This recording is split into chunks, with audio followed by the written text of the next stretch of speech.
Yikes. Now it may be hard to believe, but that's actually me just about 8 hours after trying the brand new MetaQuest 3 for the very first time. And yeah, it's not pretty. And over the course of this video, I'll be describing in immense detail my first impressions with the headset. Some of the good, some of the bad, some of the ugly, what led me to act like that, and what I think is the huge problem with the MetaQuest 3. But hey, before we get into all that, where are my manners? Allow me to introduce myself. My name is Rednaz, and we gotta open this bad boy. So the first thing I noticed while opening this thing up was just how tiny it was. Where's the rest of it? Despite looking about half the size of its predecessor, it still feels a lot heavier, a lot meatier. But these controllers, man, are heavenly to use. No more big ugly tracking ring, great build quality. The buttons and triggers, they feel amazing, and they're so light you almost forget you have controllers in your hand while you're using them. Where did these come from? However, I can't say the same about the headset itself. During my first impressions with it, I couldn't have had it on for more than like 10 or 15 minutes before it started squeezing the life out of my skull and giving me just the worst migraine ever. Even now, after hours and hours of using the headset, unless I position it and tighten it in the most specific way possible, my skull just starts screaming and screaming at me to stop suffocating it, sometimes less than 10 minutes after I put the headset on. Although I did have similar issues when I first started to use the Quest 2, but after like a week or two of usage, they pretty much completely subsided. But I've been using the Quest 3 for months now. The pain hasn't gone away. Actually getting into the headset and booting it up, first time setup for the most part, is a breeze. And I know this is such a non-issue because everyone has a phone nowadays, but I hate how this is marketed as a standalone headset, but you need a companion app to completely set it up. Like, here you go, Facebook. Take even more of my data, why don't you? Wait, no, don't actually do that. But right after setup, it takes you out of reality and puts you smack in the middle of the future of video games, the next generation of virtual reality, a place only accessible through the power of the MetaQuest 3. Your own room. Oh, I'm sold. I'm just playing. Mixed reality is the huge new selling point for the Quest 3, and they're really intent on showing it off, like right when you turn on the headset or in all these ads behind me, which would make sense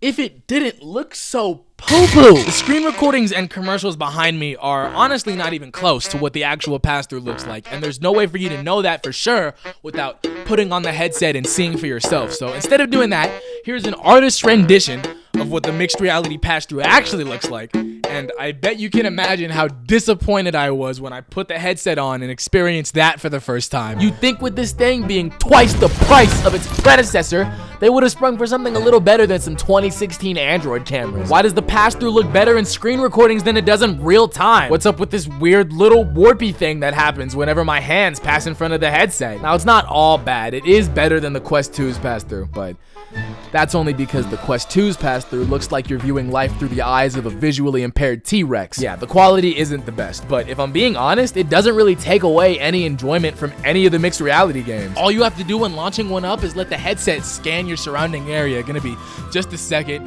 Almost done. Won't take but a moment more, and congratulations! Mark Zuckerberg now knows your exact dimensions, square footage, and floor plan of your entire house. Remember to tidy up, because he will be visiting very soon. The first game I tried was First Encounters, a game where alien puffballs break through your walls and climb all over your furniture while you try to shoot at them. And for a demo, it's surprisingly fun and gives a ton of replay value trying to see how many alien balls you can shoot hot lead into. But that's not all. There's Lego Bricktales, where you can put your environment anywhere you want and simulate building Legos just like you used to as a kid without having to pay ridiculous prices for actual Lego sets. All you had to do was buy a $500 pair of computer goggles. Aspire 2, which turns your play space into one big stealth mission filled with enemies to kill and objectives to complete. Body combat, smash drums, Demeo. While we're still very much in the tech demo stage of mixed reality, there's still so much fun to be had in the few games that exist with it now, and the potential is limitless. There's so much possibility for creativity, and with all the VR games that are implementing mixed reality support, that's even more opportunities for crazy game ideas. I love stuff like this. It gets me pumped, it gets me hyped, it gets me excited for what's to come in the future. Battery low. Quest shutting down.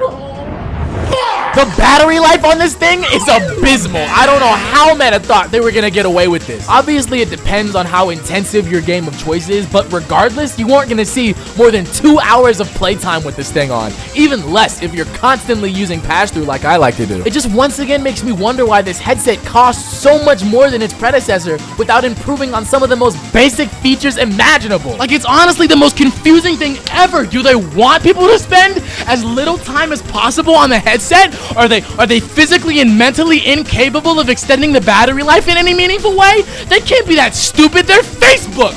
What could possibly be holding them back on improving on such an essential part of their Oh. That's why. But besides that, you know, it's a good headset. Games look great and run great on it. AirLink looks and runs a whole lot better than it did on my Quest 2, which is good because the $20 link cable that I got off of Amazon for my Quest 2 poops itself when it connects to my Quest 3, and I would rather sound myself with a cactus than spend $80 on their official Quest link cable. Still, the Meta Quest 3 is one of the headsets of all time, and from now on, I will be treating it as such. Thank you, Facebook. Thank you, Mark Zuckerberg. Masterful gambit, sir. You've done it again. Glory to the metaverse. Goodbye. This concludes our broadcast day.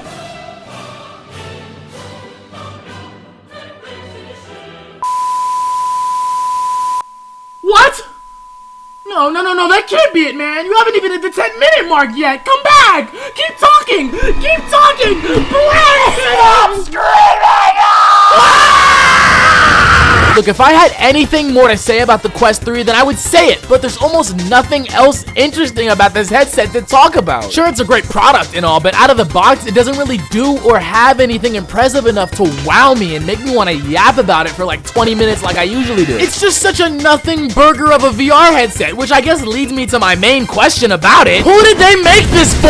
VR newcomers aren't gonna want any piece of this. All they'll do is look at the price and go, oh, no, and just buy the Quest 2. But you might say to yourself, rednaz, what about the huge Quest 2 user base? Wouldn't they want a piece of this? Which is a valid answer until you remember that the Quest 2's user base is made up almost entirely of, how do I say it, fucking babies who got their parents to buy the headset for them. And if I know anything about parents, I don't think they're gonna want to spring for the latest new computer goggles that are twice the price of the last ones just because their stinky little diaper child came crawling to them begging for it. And I know that because all throughout the holidays last year, the Quest 2 received a price drop and outsold the hell out of the 3. That might not have even been the case though if Meta knew how to advertise their product. The ad campaign for the Quest 3 was almost completely non-existent besides some YouTube ads that disappeared almost immediately after it actually came out. Seems like a surprisingly small amount of marketing for a product you've put this much money and resources into, doesn't it suck? Is it because they're lazy, or is it because Meta's lost over $14 billion in the last 4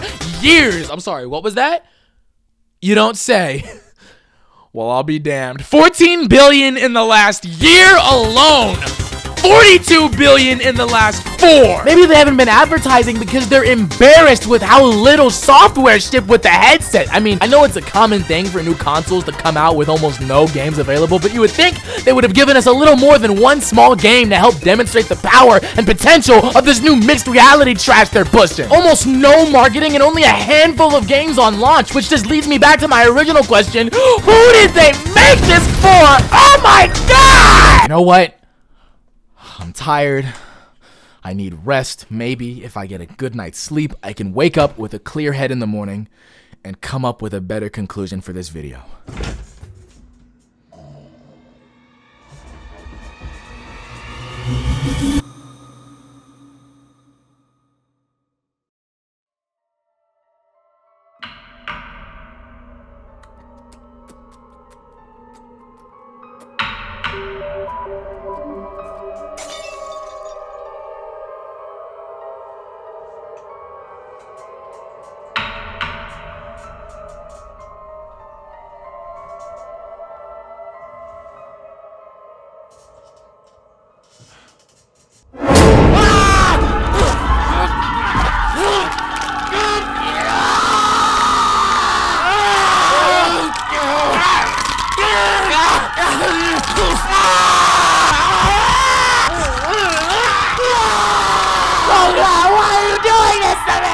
You really thought you could get away with talking all that shit about the MetaQuest 3? It was an honest critique. There was nothing wrong with that. Oh, I'll show you a critique after I imprison you in my mainframe for 500 years!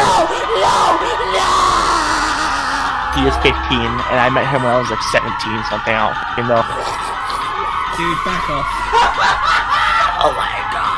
Ha, ha, ha. You are forever trapped. I am all powerful. There's no way you'll ever make it out of this one. Battery low. Quest shutting down.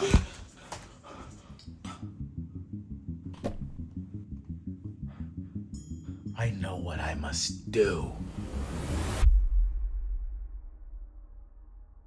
This is something I should have done a long time ago. The sheer power in this headset, far too dangerous to keep in my own hands.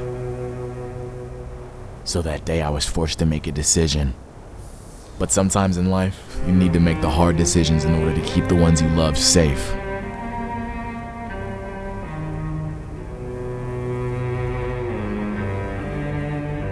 I just hope I made the right one.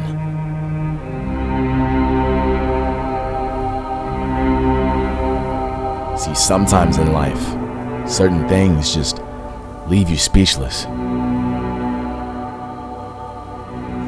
And at that moment, there was only one word on my mind.